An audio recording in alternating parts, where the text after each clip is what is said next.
Okay, could we all stand for the pledge, please? I pledge allegiance to the flag of the United States of America and to the republic for which it stands, one nation, under God, indivisible, with liberty and justice for all. President Daley, Here. Vice President Headland, Here. Trustee Clements, Here. Trustee McNell, Here. Trustee Parr. Hello, thanks for joining us. I'll share that our next meeting will be Tuesday, January 21st at 7 p.m. right here in room 211 of the high school. And it'll be a workshop meeting, and our topic will be the special education department. We'll be having a special education update. Also on February 4th, we'll be having our facilities walkthrough. The board does that annually.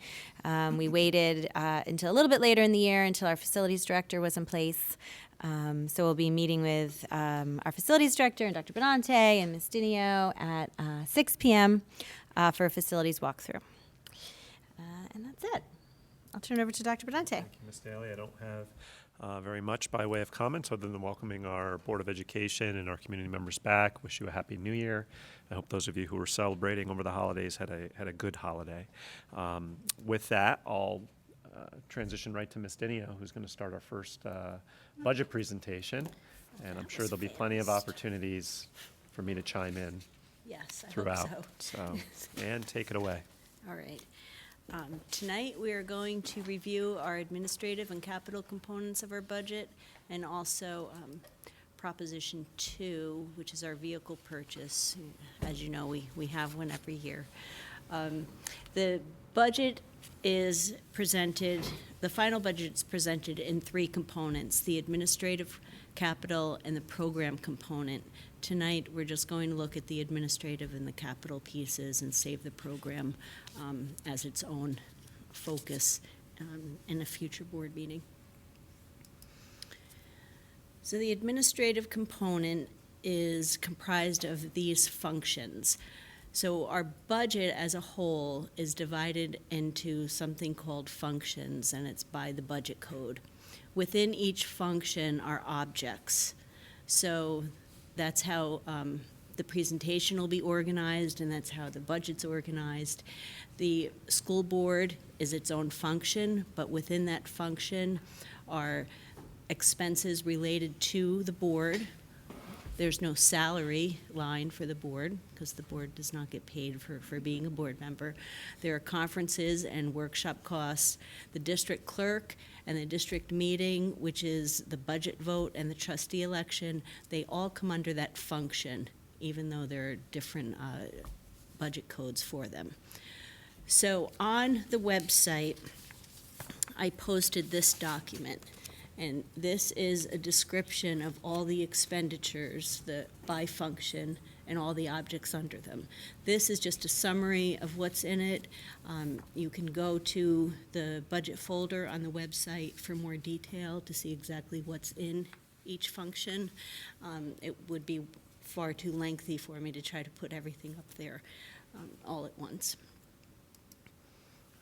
Just as a quick, if I remember correctly, building superintendent is in there. Building principals are in the administration piece. Is that Yes. right? Okay, all right. Yes. As opposed into program. As opposed to program, great. right? The program pieces are, really, we would summarize that as instructional. Yep, What's yep. in the classroom, pupil Teachers. services, social services, transportation, because it's all directly coupled to the students. Yep, great. Okay? So, So, I'm sorry, and where does the budget live on the website?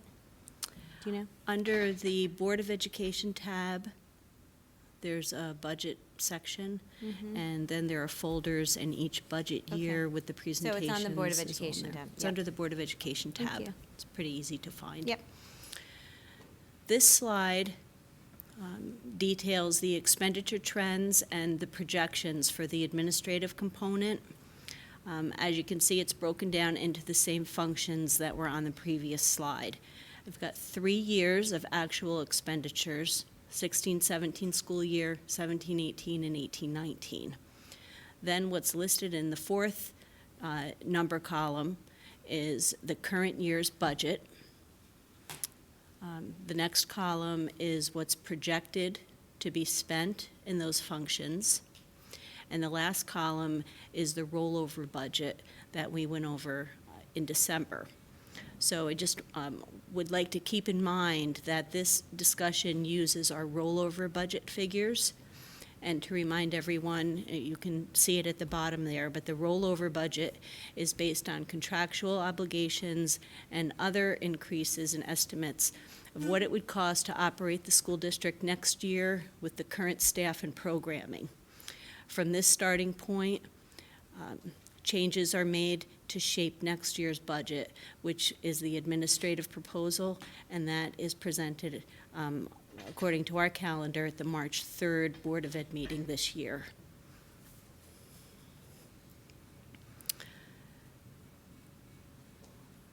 There are just some facts, on this slide. The percentage change is the rollover budget over the current year's budget, and then the administrative component as a percentage of the total budget.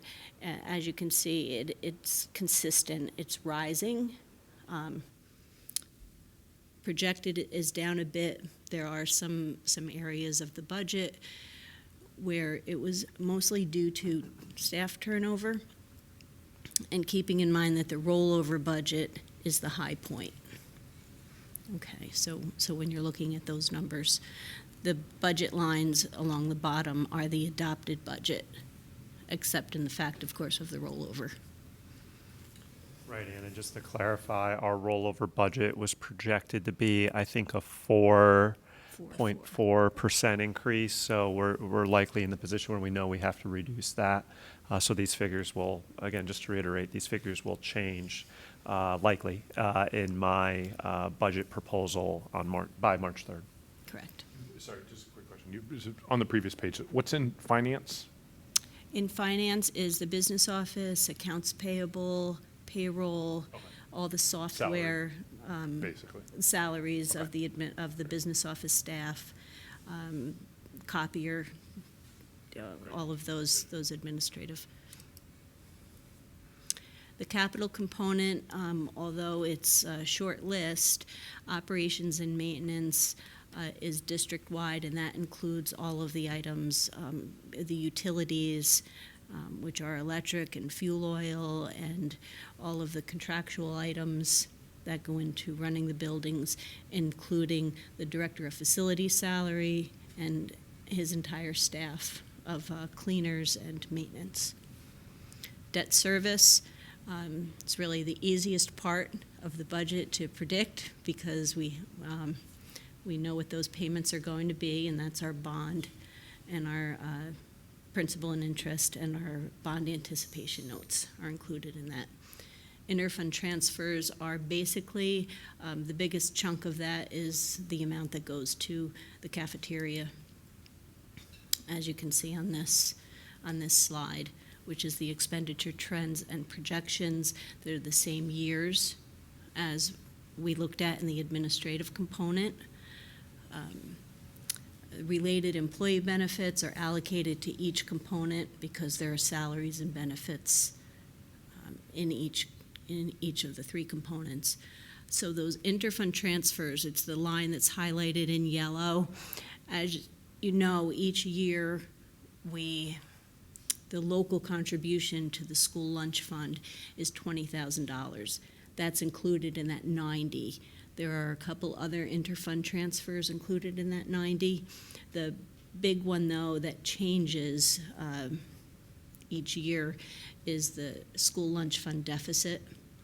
And when there's excess fund balance at the end of the year, really the first thing that the board has been doing, which makes the auditors very happy, is to pay off the previous year's deficit for the school lunch fund, and then after that allocate any excess fund balance to one of the reserves. So I have just it's really more of a comment, but I think because the director of facilities oversees the physical plant and transportation, I actually hadn't really realized until tonight, although I'm sure I've seen it, that transportation is part of program. It's not part of this, even though his job spans, the director of facilities job spans this component of the budget and the program. Am I right about, am I understanding that You are correctly? correct in that the supervision is, spans over two. But the staff are in the two, the activities are in two. There are some staff that are split positions, there are some that are cleaner drivers. Right. My salary is also split Oh, that makes sense.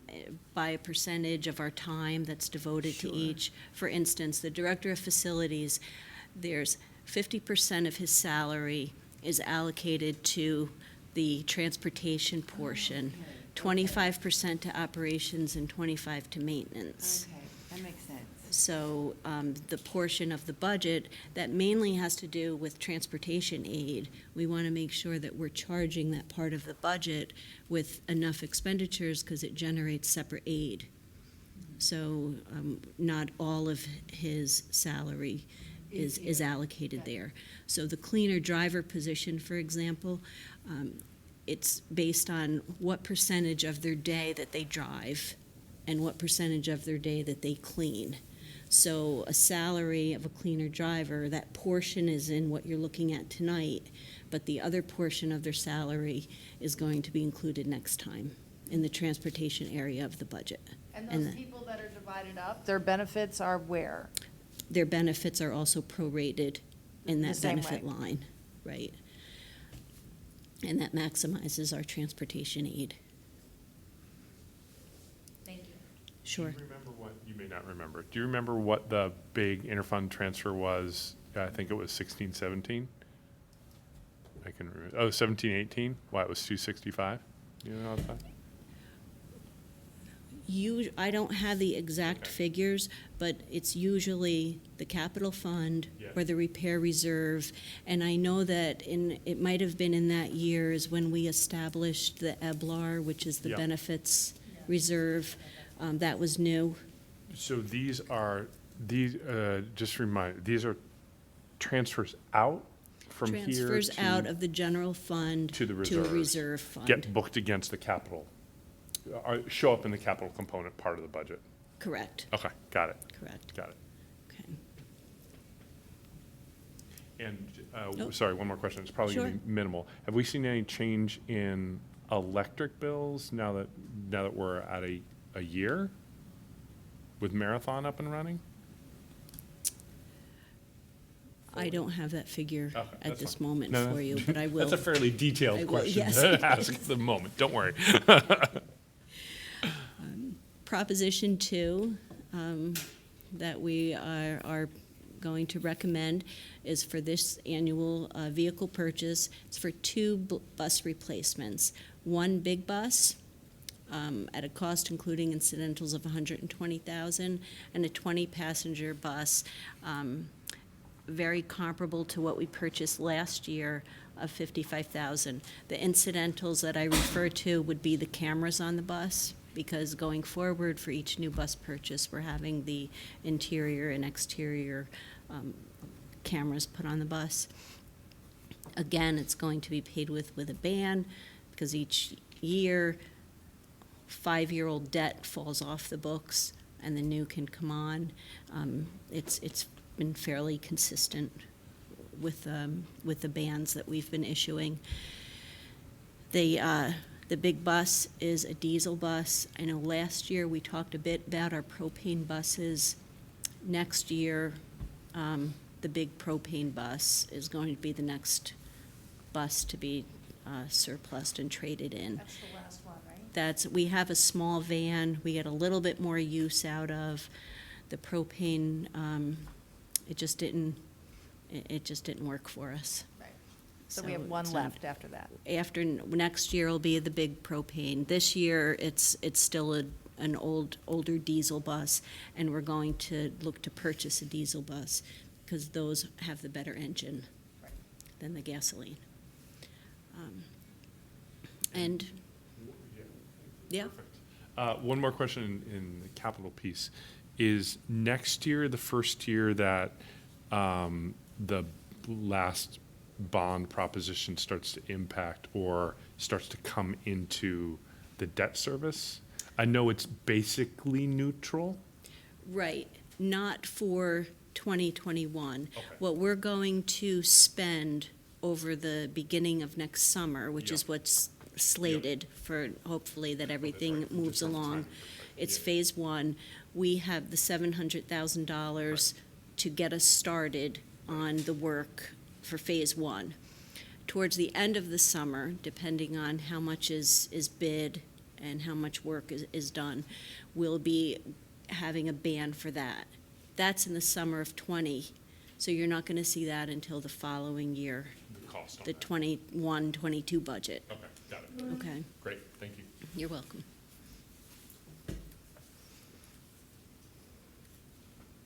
Any further questions for Anne, or? Okay. Moving on to committee minutes. The Code of Conduct minutes are here from the November 25th meeting. Personally, I thought it was of note that the committee seems to be addressing the attendance policy as their next endeavor.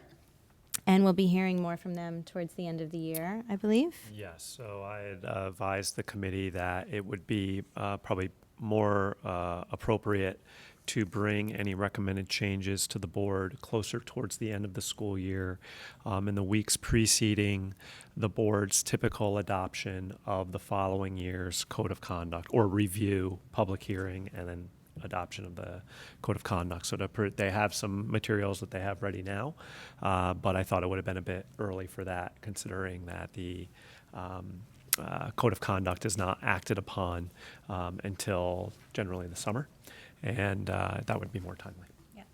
At a high level, how does, I assume from the notes that our attendance policy differs or is different from either the state or peer institutions?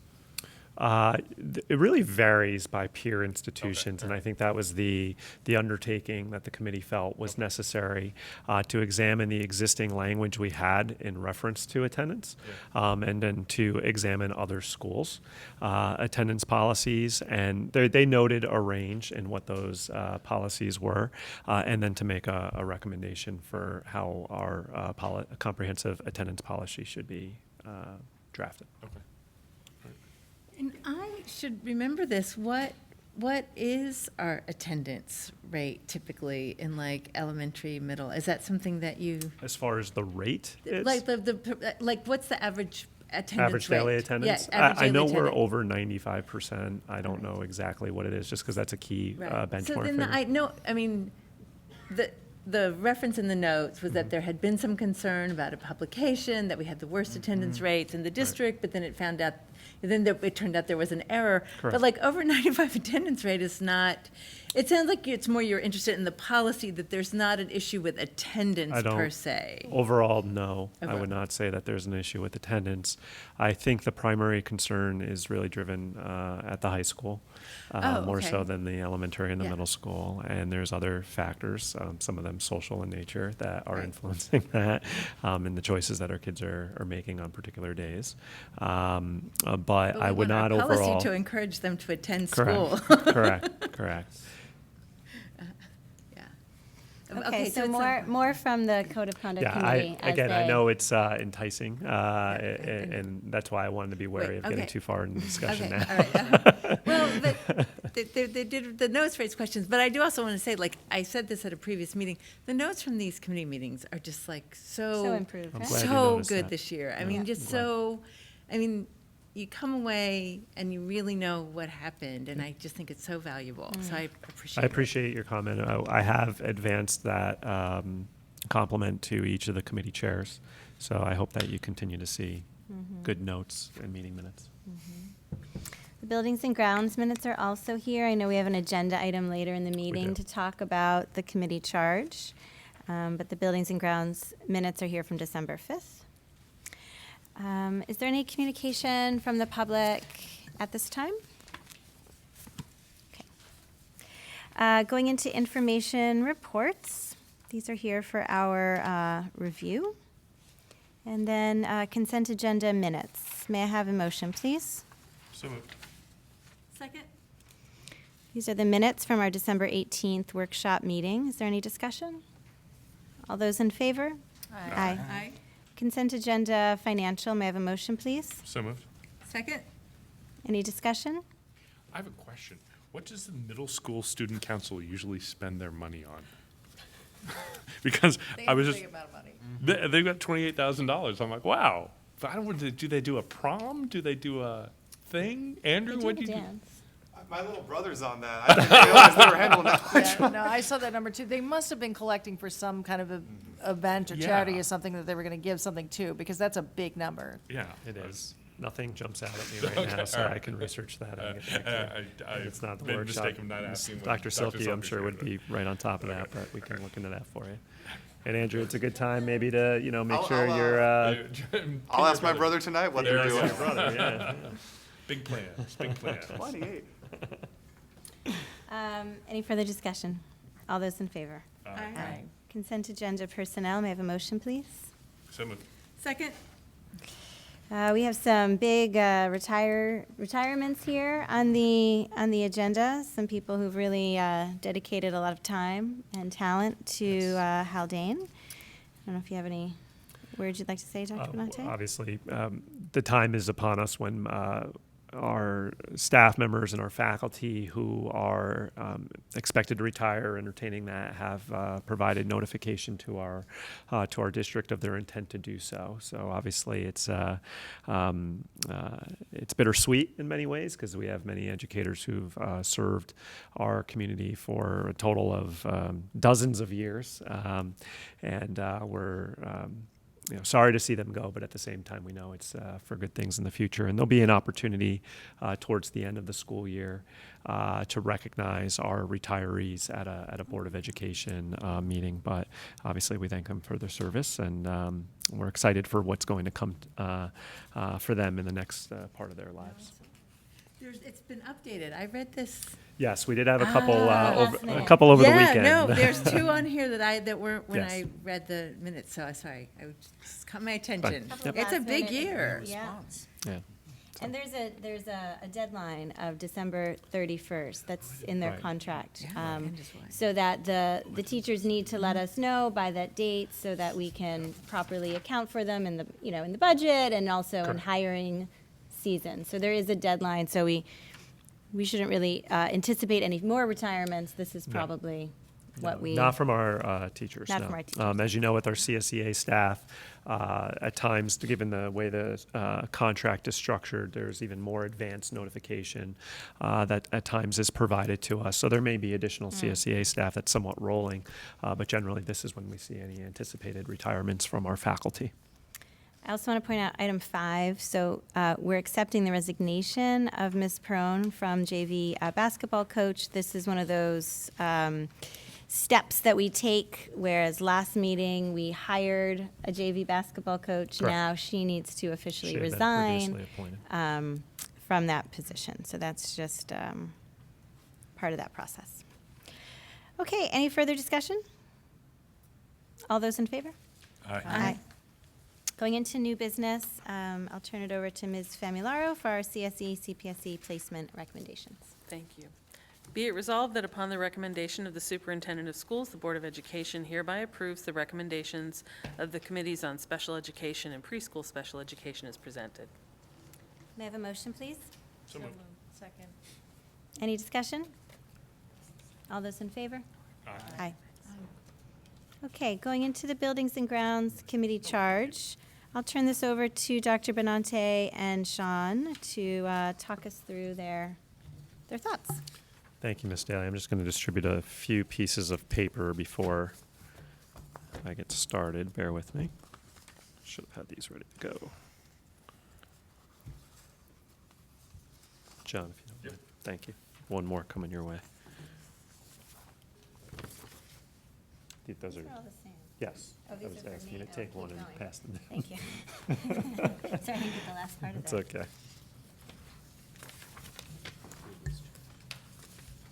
And next time I'll use different colored paper for reference. It'll be easier to move between the few. So the first, one more. The first document that was passed to you is the current charge of the Buildings and Grounds Committee. The second is a red line copy of that charge. And the last, which I could have more clearly denoted, is a draft of a potential revised charge to the Buildings and Grounds Committee. So I'd like to start by saying this committee has worked quite intensively over the last year and a half to first put a bond referendum together with Ann and my support or influence for last year's budget proposal. We did a lot of good work to take a conversation that had been occurring over the previous, I'd say, 2 or 3 school years, and to at least bring some closure to a certain part of that conversation by way of advancing a referendum back last May that was supported by voters. However, the committee recognizes that there is still part of that conversation that needs to be had, specific to long-term planning for our campus and for our facilities in the years to come. So we've been deliberating on that over the last 2 meetings. You'll see that reflected in the meeting minutes. And we really resolved at this point to revising the charge letter, a recommendation that we potentially revise the charge letter. Obviously, the board has to determine that, to be a bit more reflective of where the status of the committee's work is right now.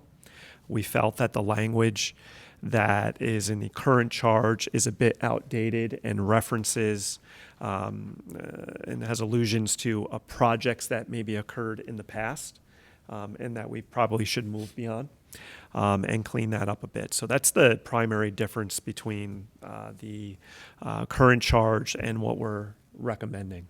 Now, I will say I'm not asking for any board action on this tonight. It's just for you to get your eyes on. What I would like to do over the next month, 6 weeks or so, is to move towards adopting a revised charge letter, assuming we have the full support of the committee. And the committee, we've talked about this, but they have not yet seen the draft. I wanted to come to the board first. And then also as part of the work, recognizing that the committee membership likely needs to be reevaluated.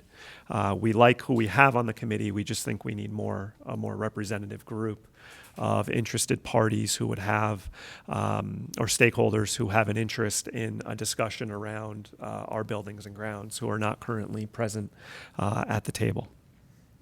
So I have listed in the charge letter some of the standard folks who we typically have as part of most of our committees.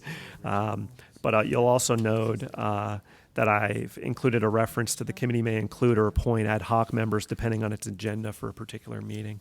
We may further define this. Quite frankly, this is something we have to work more with, the committee membership.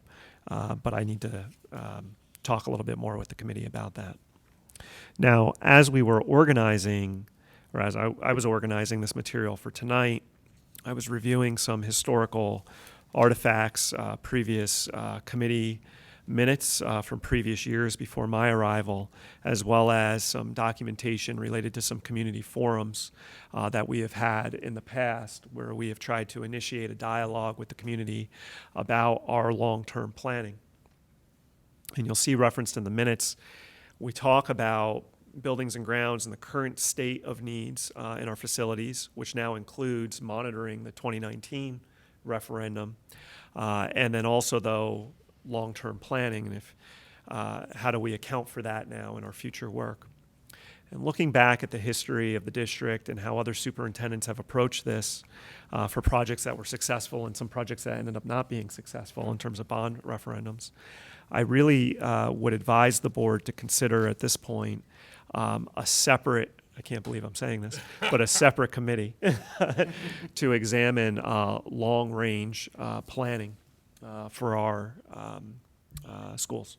And I think we'll have most of the necessary information by the end of this school year to engage a committee in a thorough discussion regarding this. We'll have the building condition survey, which is a good starting point. Our buildings and grounds will reference that as well. We'll have the enrollment report. We'll have a space utilization report that will have been completed by the end of the school year. We'll have our strategic coherence plan. I think we're in a really good position now to talk about a master campus plan, but to have a separate group that's really charged with the creation, the development of that, the monitoring of that, and then to serve as an advisory role to the board to the scope of any work that should be considered to our facilities as part of any future bond referendum. I think when I look at the past, we have put a little bit too much on the Buildings and Grounds Committee, where they have this dual role of monitoring the current state of needs, and there are a significant number of current needs on our campus that need to be monitored, but also perhaps dipping their toe in the water of talking about long-range facilities planning, and that conversation those are two separate conversations as I see it, and we probably need to give each their own space. That's not to say we can't have membership from one on the other. I'm not really worried about that. I think what's best, though, is to kind of bifurcate the two and let B&G focus on what B&G can focus on right now, and then create a separate space to engage a cross-section of our community members about long-term planning. So that's where my head's at right now. I don't have a charge for a long-term facilities planning committee or long-range facilities planning committee for your review.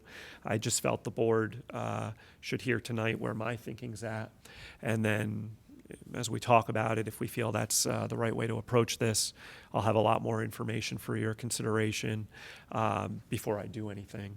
And I realize this is a sensitive conversation, and I, again, can see where we tried to have engaged the community in the past few years, and that's what's driving me of being a little more deliberate on setting that conversation up for the future to make sure we do it right, before we proceed. So I'd rather take my time on the front end with that moving forward. So with that, if there's any questions. Any initial thoughts or comments about that? Sean, Well, did you having want been in the room, what I perceived was that there's a very energized, skilled group of individuals with a real sense of the institutional memory, who now with the bond in place, we're a bit like, now what do we do, and hungry to have them pointed in a direction which they can move beyond just thinking about triage in one way or another. But they're not really in the room thinking long-term, or they don't feel like it's their job or their obligation to do so, but they're looking like, how can you use our services, how can we be an instrument for your vision? And I feel like, Phil really organized the conversation in a way so that everyone was on board as we move forward. So I feel like everything that Phil's described will come no surprise to anyone who was in that room, and I think they'll be very, a bit relieved in a way, because there is the sense of, we're giving you our time, we're giving you our energy, and we want to make sure when we give you our time and energy that it's going towards some kind of real service. So I think once we give them a real charge and a mandate for what the future might look like, they'll be ready to give us, all of their resources. Just one thing to add that listening to Sean reminds me, this is a group that also the B&G committee who really feels responsible for monitoring the current project that we had voter approval on in May, and has provided a level of advisement that I think it all falls under the spirit of, one, their expertise, but also transparency for how we can best organize updates for the committee and then the community at large for how that project is progressing. And how we manage that is really important, because the more effectively we demonstrate that we are managing all elements of that project and communicating it in an effective way to the committee, and then to the community, hopefully will garner support for the next time we decide, if and when we decide to ask the community to support another project that may be more broad in scope. So that we want to make sure we're getting that right now, and there's still some work to do with that before we get too far into long-range planning. So I just don't want to get it too far down the road in long-range facilities planning without really honoring some of the discussion that has come out of the B&G committee, because I do believe as we're adapting to the feedback that they've provided, it will set us up to be successful down the road. Yeah, you're building your muscle memory. Trying. now for- Yeah. You're working, it's a new year. You're working out. It's good. And it totally makes sense in terms of ongoing monitoring. I'm sure there's going to be right once we get in the thick of every meeting will be an update on what's going on and pros and cons. And that'll suck up the entire meeting. Right. And then having time to say, okay, let's incorporate the facility survey and the demographic survey and the strategic plan, Right. and we need to do some thinking. Right. And should we have a actual company come in and do a long Right. range facility There you like go. Yep. campus plan? Yep. That's It's just not the gonna- content yeah, is it's too much. I agree that it's too much for one. So in the minutes, Yeah. that said there were suggestions of different people to invite, and a village or town board member, a senior citizen, a non-voter on the school budget. Those are going to be on the long-term committee? So you can see, and this meeting was in early December, and I must admit there was a lot of processing that went on in the previous 2 weeks while I was home, thinking about this. Fair enough. So there's parts of this where you can see, even in these committee minutes, we started to get into long-range planning, but thinking of it in terms of the Buildings and Grounds Committee still managing part of that long-range plan. I am recommending, and will be recommending to them, that we separate this out. We alluded to it. It's probably not reflected in the minutes at the meeting.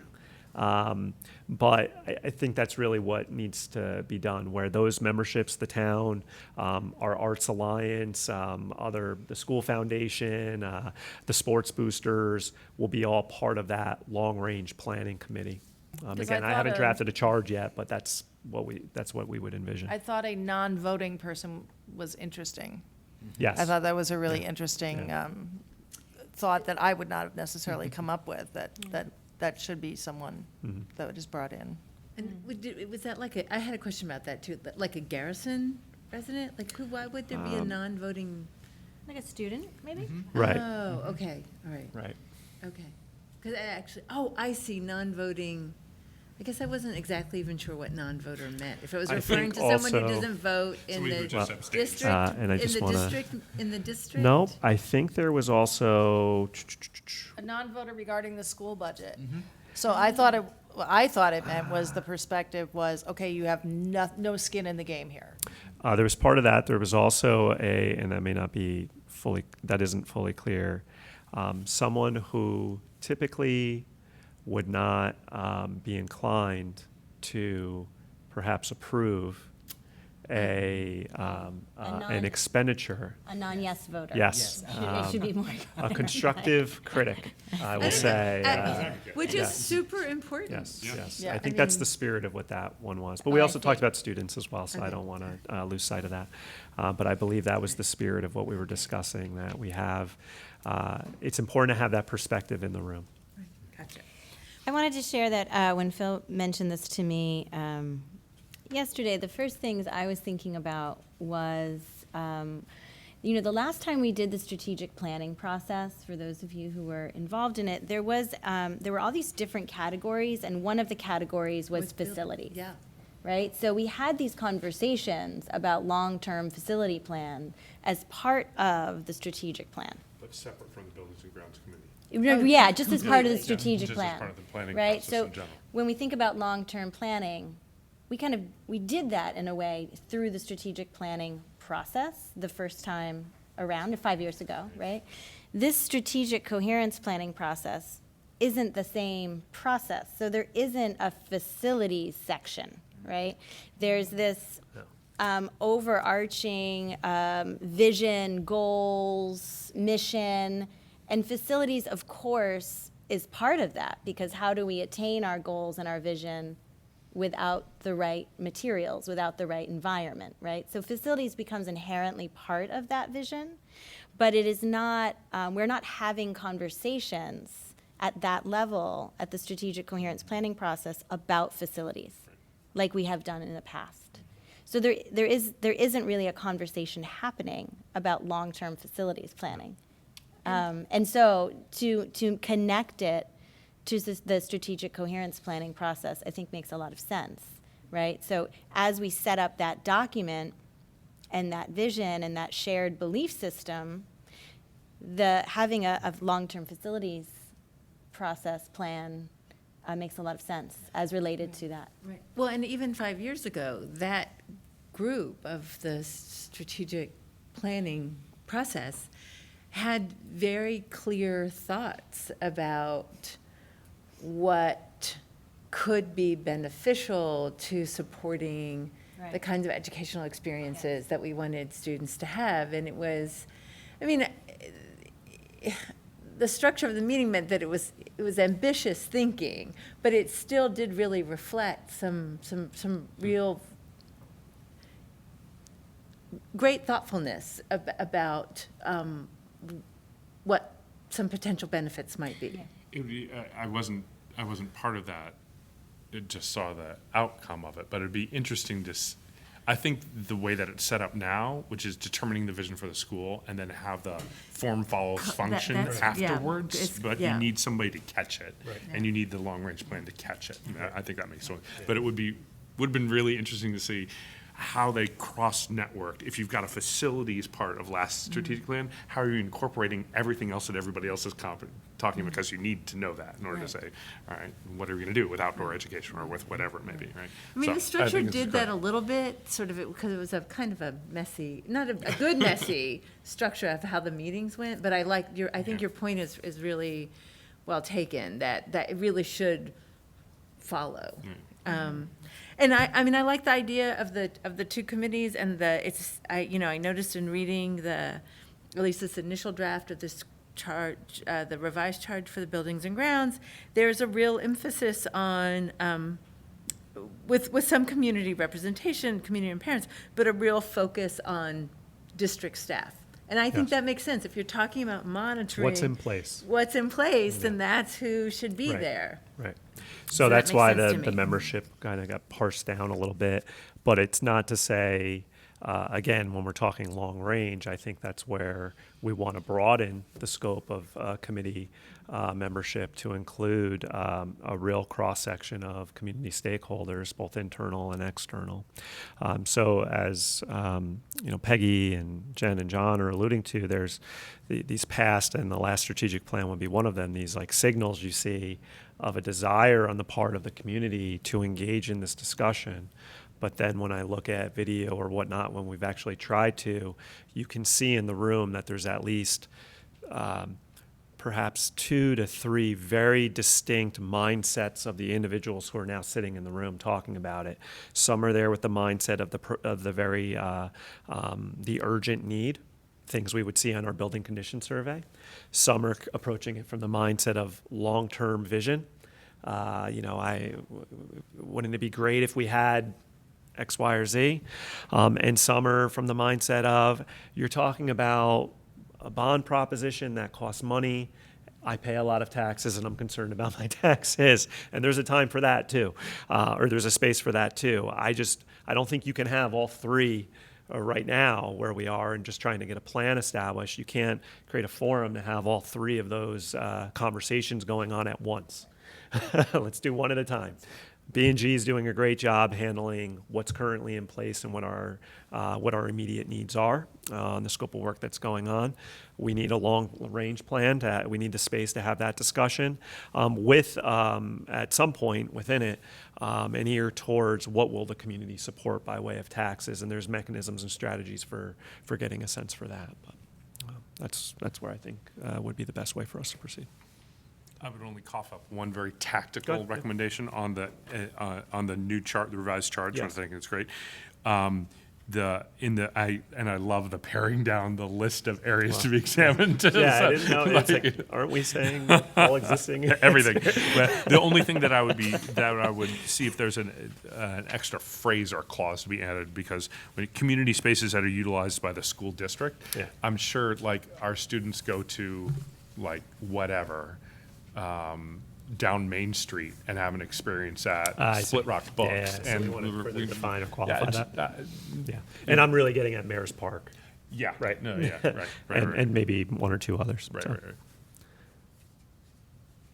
One other thing, Phil, that I wanted to, I had asked you about the current members of the committee. I mean, we talked about how many individuals are on it, that the intention moving forward isn't that we're going to disenfranchise any of the current stakeholders. People that are currently participating on the board, on the committee would continue, Yeah. we're not going to disinvite anyone or make No. them choose a representative from the community, They'd for be under instance. the ad hoc They'd be under the ad hoc. group, Grandfathered in. the grandfathered clause. Yeah. Yeah.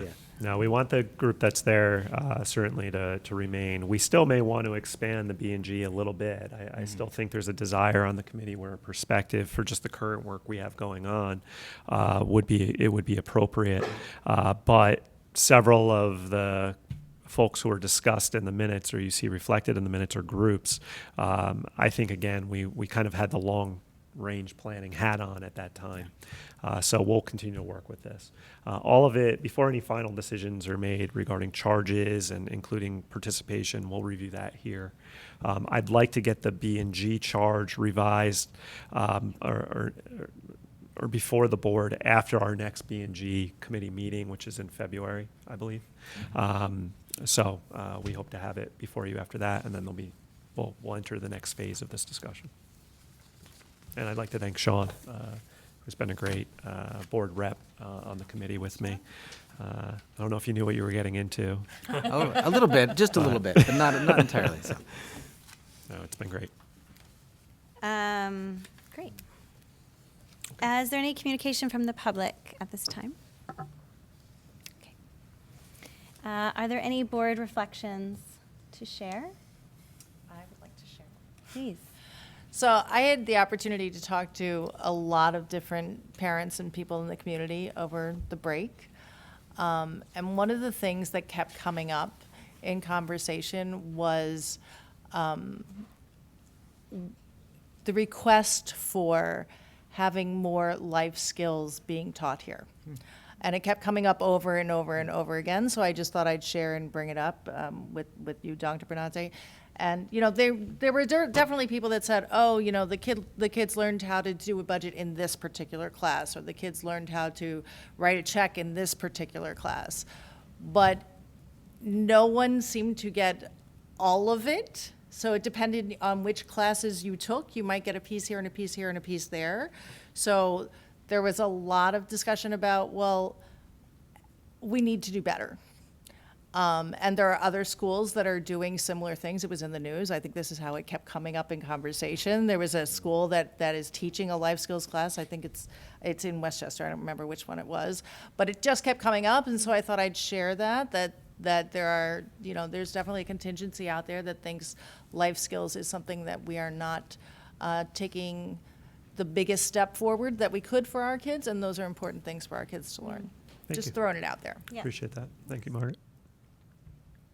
And did you speak to all these folks about the opportunities that they'll have to weigh in the strategic planning process? No, seriously. You're right.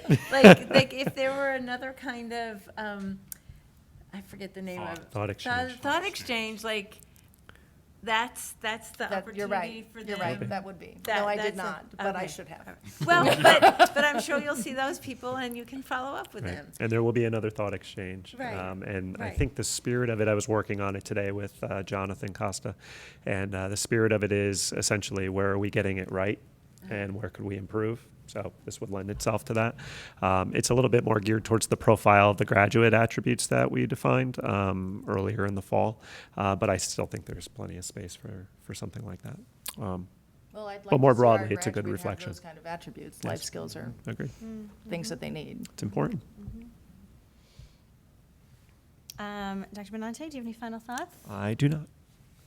Okay, record time, guys, under an hour. I'd like to make a motion to adjourn. Second. All those in favor? Aye.